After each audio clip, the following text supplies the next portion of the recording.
बिस्मिल्लाहिर्रहमानिर्रहीम द टोलु नावल अल्लाह शुक्रिया अदा कोम چې دا نخلی مزیدار محفل را جوړ کو او دا ټول مرګري راغون شو ما سره په سټیج باندې زما ډېر درانه خواږه عزتمن مشران زما د تمام یونین کونسلو صدرانو جنرال سیکرټریانو او چې څونه زما د شفقدر تحصیل څونه ورکر څونه مرګري راغلي دي زه د ټولو د زړه د کومې شکریا ادا کوم مشرانو خبرې وکړي ښه تفصیلي په بابړه باندې یوم بابړي شهیدانو باندې میا صاحب موکړي زمون شاعرانو صاحب موکړي د میا صاحب پرزند موکړي زبا صرف دون اوم چې مونږ ته ابل ورځ د تحصیل نه حکم وشو چې په ضلع چې په هر تحصیل کې تاسو یوم بابړه منو کې چونکه مونږه حال د کې نور راضینامې خې بدیونو زو اوسګار نو ما طاهر ورتا او خپل کمیټه ته امجد ورتا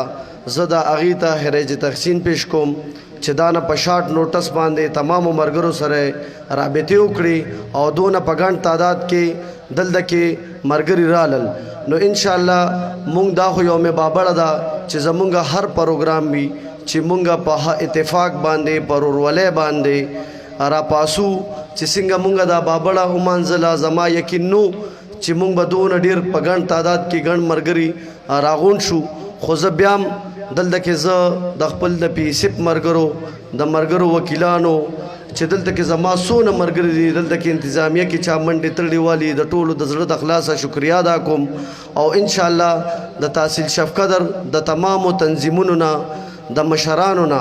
دا تمه لرم چې ان شاء الله څنګه دلته کې په اتفاق یو داسې په هر ځای کې په اتفاق باندې را پاسو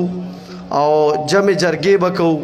دا منځ کې چې دا کمې مسلې ان شاء الله کم مرګري خپي یا چرته دغي نو دا ډیره یو ښه موقع ده زه به ته ده ووایم چې زمونږه پسو یونین کونسلو کې برانچونه هم جوړ شو دغه هم جوړ شو نو چې هغه جرګه شي او دا ټول مرګري او ان شاء الله زمونږ تحصیل ان شاء الله مکمل طور باندې بدل دی او بدل شو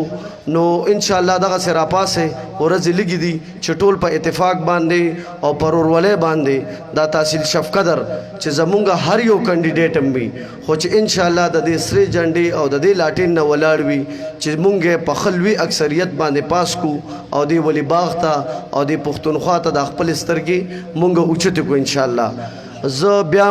د ټولو مرګرو شکریا ادا کوم مشر ناسته هغه به یوم بابړې باندې تفصیلی خبرې وکي